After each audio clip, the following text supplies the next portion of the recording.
Well, I finally broke down and bought my first Festool product, the ROTEX 150, this 6-inch sander which we're going to be looking at today. I also paired it with the Dust Extractor, the CT26. And this is not a sponsored video, so these were all Eigen Designs dollars going out the door.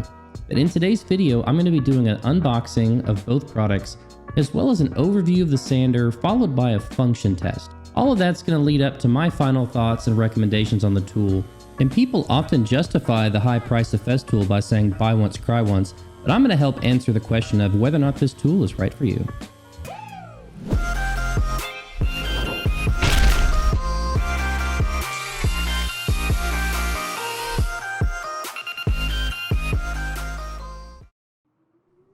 Let me start off with a quick unboxing so you know what comes with the ROTEX 150. I'll open up the sustainer in just a second, but all the sandpaper that you see here was purchased separately. Upon taking the ROTEX 150 out of the box, my first impressions was it is a very significant tool. It weighs about 5 pounds and it just feels like something that's not designed to be used by just one hand. It also felt very high quality, there's no rattling, and the plastic that it's made of felt very sturdy and high quality. Outside of the tool, there's a number of other items that were included in the sustainer, including a power cable, a torque handle, a sanding guard, a single sheet of sandpaper, some warranty information, and a brief instruction manual about how the tool works and how to operate it. And just for full transparency, this is my first Festool product, and I'm by no means sponsored or affiliated with Festool, so the opinions that you're receiving today are formed on my opinion and mine alone. I did have to buy some sandpaper separate from the ROTEX 150 because it only comes with a single sheet of sandpaper, and the sandpaper is expensive, so keep that in mind as you're thinking about whether or not this makes sense for you. To give the ROTEX 150 a fair review, I've decided to pair it with a dust extractor that's designed to work with the ROTEX 150, and that is this Festool CT26.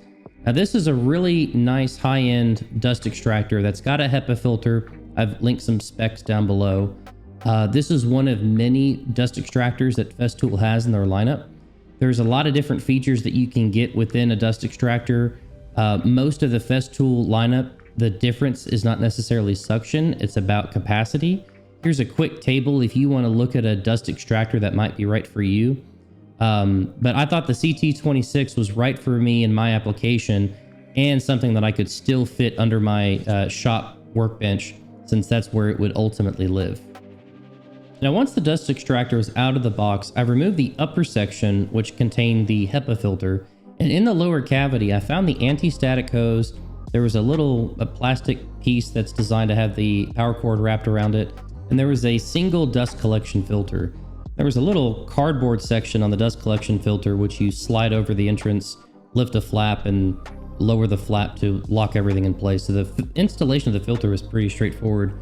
It's unclear to me how you know that the filter is full. So that's something that I'm going to have to pay attention to as I continue to use this tool. One minor concern. But other than that, everything came together very quickly. The power cable holder was just secured with 2 Phillips head screws on the back of the unit. The power cord is very long, probably a lot longer than it needed to be. But if you're someone who actually travels with this and needs to have this with you as you're doing sanding inside or any kind of, using a track saw of some kind, this could be really helpful. One nice thing about this unit is as soon as you turn on the power to the tool that you're using, it automatically kicks on the filter. But there's an optional Bluetooth remote upgrade that you can put on the tool itself by replacing this central panel here, so that you can actually put a Bluetooth button on the hose itself. So if you're not hooked up to a tool, you can still use it as a shop vac around your house. I went ahead and made the upgrade. I think it was $82 for the purchase. And installation was as simple as changing out that one panel that's held on by the 2 Allen screws. Once it's installed, you just pair it with the Bluetooth button that goes on your dust extraction hose.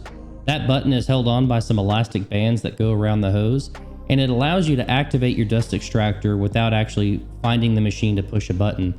And since my machine is going to live under my workbench, I thought this would be a pretty nice item to have. Before I get into the function testing of the tool, I want to provide a brief overview of its features. At the top of the tool, you find the power button, which you can switch on and off where you'd expect it to be.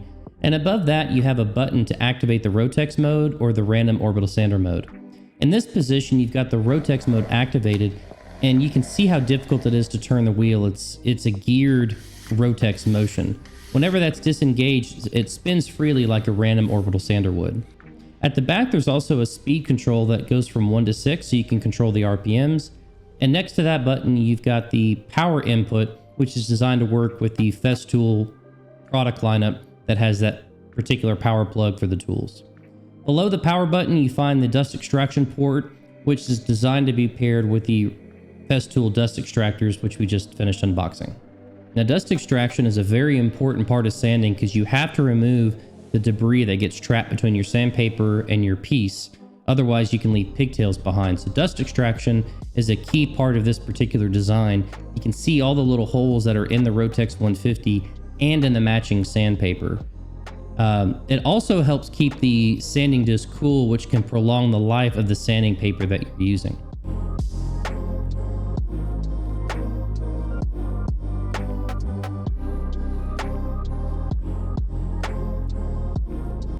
The last item I'm going to talk about is the torque handle that you can screw into either side of the ROTEX 150.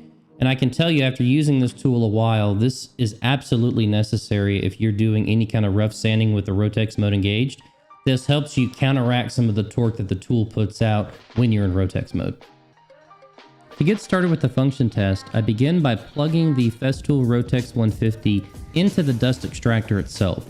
Doing this will ensure that as you turn on the tool, it automatically activates the dust extractor. Make sure it's in automatic mode whenever you do this. I do a quick test of the tool to make sure that it's working.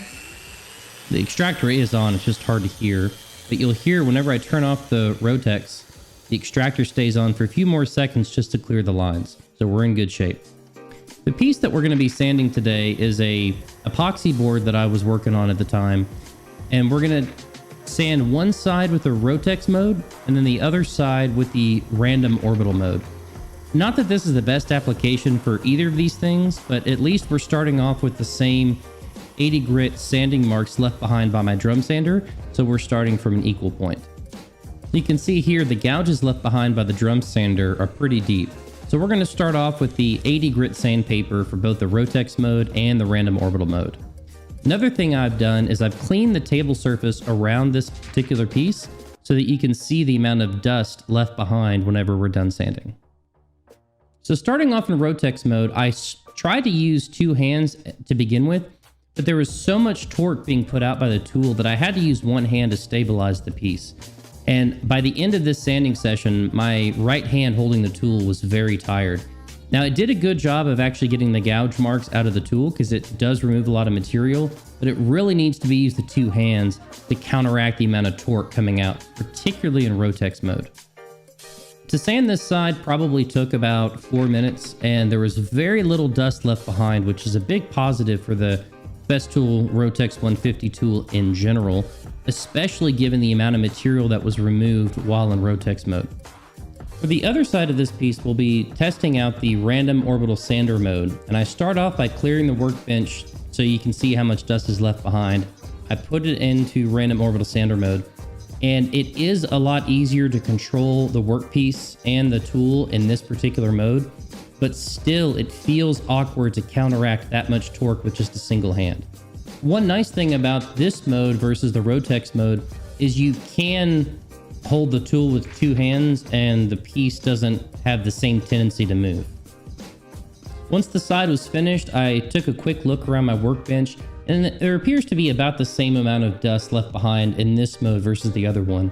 Again, this is a testament to the good dust extraction from the ROTEX 150 paired with the extractor. Now, when I stood the board on edge to sand the edges of this particular piece, I began to find the limitations of this tool in terms of practicality. Now, Festool advertises this as a sander that can remove a lot of stock, as well as a finish sander and a polisher. But for smaller projects like this, where you're using it either vertically or at an elevated position, it's just not the right tool for the job. It can do it, but it's just not comfortable to use because of the weight of the tool and how it's designed to be held. Now, if you contrast this application with the more traditional, here you see me sanding an end grain cutting board where you can comfortably use it with two hands the way it's designed to be used, it is a fantastic sander. So I think that this tool, unlike what I originally thought, it's not going to replace the other sanders that I have in my shop, but it is a great addition for sanding large areas that have a lot of flat surface material that you need to remove. So this is a great segue to my final thoughts on the ROTEX 150. I think some pros to this particular tool is it's great at removing lots of material, particularly in ROTEX mode. It does have a few different modes of operation, which makes it multi-purpose. The dust extraction is top-notch, and the tool quality is incredible. It comes with a good warranty, but I also hear multiple reports of Festool owners having their tool for over 10 years. Some of the cons here are that you really need to operate it with two hands to avoid fatigue. And kind of in that same light, it's not really the best sander for vertical or elevated sanding positions. And as a result, it just doesn't replace all the sanders in your shop. Like many tools, it's got its place and it's designed for a particular task. But the biggest drawback of a Festool is obviously the cost of entry. The tool itself is expensive, as well as the dust extractor that you need to pair it with. Also, the ongoing consumable cost, because you have to get the Festool specific sandpaper to line up with the holes.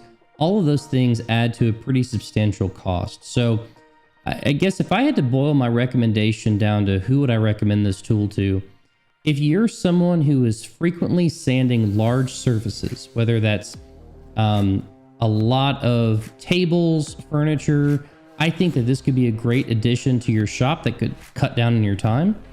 If you're someone that sands inside a lot and has to really watch your dust control, whether you're a contractor or someone that's doing a lot of interior sanding, I think this could be the right tool. That's probably the boundary limits that I would put on recommendations for this particular tool. If you're someone that focuses more on small hobbies like cutting boards, serving trays, you're doing a lot of knick-knack weekend type projects in your shop, this particular tool is probably overkill and is probably not the right tool for you for the reasons that I mentioned before. Having said that, I do think it's a high quality tool if you've got the right application for it. And that summarizes my thoughts on the ROTEX 150. I hope that you find my perspective helpful and valuable as you're weighing your decisions about whether or not this is the right tool for you. I aim to bring a unbiased perspective to my YouTube viewers, so hopefully you get some value out of this particular video.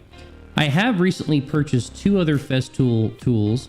One is the Domino 500 and the other is the Palm Sander. And if you want me to do some reviews on those particular tools, let me know in the comments section below. Hey, thanks for watching. Have a great day, and I will see you on the next one.